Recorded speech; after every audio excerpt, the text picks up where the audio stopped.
Hello, this is David Schwab. Welcome to the Using ScheduleWidget video. When you click the desktop application and sign in, you can then go to the desktop calendar. This is a sample desktop calendar. Notice in the upper right, I have South Side Office displayed. That means that these appointments that I've made available are those for the South Side Office only. I can also click over to the North Side Office and you'll see the appointments for that office only. So let's go back to the South Side Office just to continue showing you how to navigate. You can have as many offices or locations set up as you like. Notice also that we have Dr. Sample in the green color and Dr. Smile in the redder color. They're color-coded just for convenience. Let's create an appointment. We'll choose 10 a.m. on the 26th, which is a Thursday. Just click on it. Then click Create Appointment, and there it is. The appointment has been created just that easily. Later on, if you change your mind or if you made a mistake, just click on it again and then click Delete, and it goes away.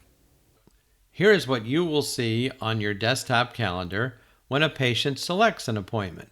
Notice that this appointment is X'd out. There are diagonal lines through it. That means that a patient has selected that appointment.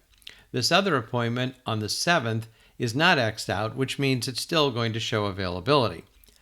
When this appointment over here has diagonal lines through it, meaning someone has selected it, you're also going to get a notification. Notice up here on the upper right, there's a little envelope with a 1 indicating that you have a message. When you click on that envelope, you'll notice it says you have an unread message and you can view the appointment. So let's click on View the Appointment. Now you can see the booked appointment details, the provider's name, the date, the time, and the patient information also. In addition to that notification, ScheduleWidget will automatically send you an email. Here's a sample email showing that the appointment has been scheduled on that date and time. Perhaps even more important, here's an example of an email that the patient will get as soon as they make the appointment. This email shows the date and time of the appointment and the name, address, and contact information of the provider. We recommend that you keep about 5 appointments available on ScheduleWidget at any given time. You certainly want to check ScheduleWidget each morning.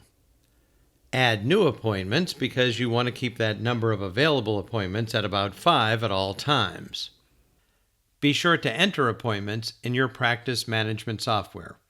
For privacy reasons, ScheduleWidget does not access your practice management software. Also be sure to contact patients in a timely way. Even though the patient has received an email right away from ScheduleWidget, you want to reach out to them by text, by phone, make contact with them, talk to them as you would any new patient to find out why they're coming in and do all of the things necessary for a new patient appointment. One good way to use ScheduleWidget is just to sign up. Even if you never use the calendar or even put the widget on your website, by signing up, you'll be able to get new patients. How? We have corporate partners, and those partners have search engines for Find a Dentist. When someone is looking for a dentist, those corporate partners will be able to reach out to you, and you'll be able to get patients that way. An even better way to use ScheduleWidget is to allow patients to contact you. That means that even if you're not using the calendar, if you have ScheduleWidget installed on your website, then patients can click and they can request an appointment. The best way to use ScheduleWidget, of course, is to make appointments available by using the calendar feature we just discussed. If you have questions, please send an email to support@schedulewidget.com. Thank you for watching our video on using ScheduleWidget.